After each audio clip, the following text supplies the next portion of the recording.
The story's called Black Lamb on the Fire.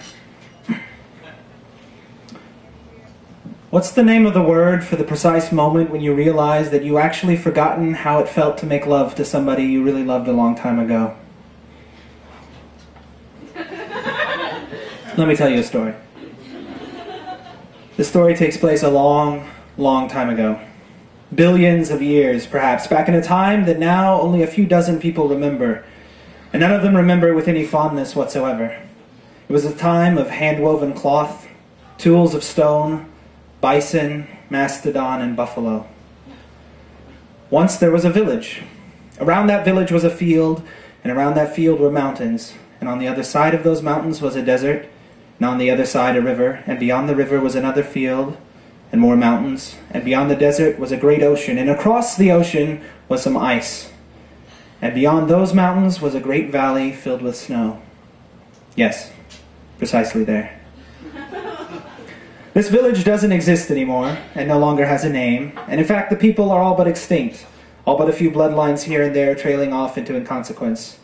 These people are as one would expect people to be, some tall, some short, some young, some old, some with hair the color of honey, some with eyes like sunlight streaming through trees, some with hunched backs and twisted limbs, and some with breath that smelled like old milk. Yes, those people. Among these people lived two men, and indeed quite a few more than just two, but our tale concerns these two in particular. These men were really just boys. One of them had joined his first hunting party the year before, the other minded the sheep and trained in the ways of herbs and potions with the village wise woman. These were strange boys. These kind of boys have since appeared in different places and times, never more than a few in number, and always just a little outside of the tribe. Always just a little strange. Always just a little lonely. As some prefer the company of women, some prefer the company of men, and these fell into the latter category, and also they fell in love. One might say they preferred the company of each other. Yes, those boys. So for a time they were very much in love, and as young men do, they swore to be in love forever. Many times they stole away in secret, finding the private places, the secret dark places, and there they made love, and they spoke of the desires of their hearts, and they planned much meager future as might be allowed them, if they were not caught. And yet one day, as they trysted at the side of a small pond, just beyond the meadows, beyond the meadows filled with grazing sheep, they were caught. The villagers fell upon them and pulled them apart. The hunter's spear was broken, and the healer's hut was burned. Yes, dark times. These boys were brought then to the altar of their god. There the villagers left them, bound and helpless, to await such judgment as God might confer. A black lamb, freshly sacrificed, burned on the altar, and the air was heavy with the smell of blood and meat and fire. At twilight God appeared to them, and he had shaggy blonde hair, wore an old dusty pair of Wranglers and a battered leather jacket, carried a vintage Les Paul slung in a guitar case over one shoulder, and an old Jansport backpack with a leather bottom over the other. For a while he said nothing, just pulled out his pack of cigarettes. Afraid, the boys just watched him, and when he offered them a cigarette, they both declined. He lit one, and the smell of tobacco joined the smell of roasting sheep. Time passed. God spoke as the sun began to rise. "Lo," he said sonorously, "in accordance with Volume 4, Article 7, Paragraph 115, Subsection 68 of the Articles of Worship, I am required to uphold the values of the community, and, when summoned, to dispense the justice of those that created me to do so. These nice folks," at which point he gestured towards the village, which was just then beginning to wake, "have summoned me to lay appropriate punishment on you. Here's what you're going to do. You," he indicated the hunter, "are going to walk east, and keep walking.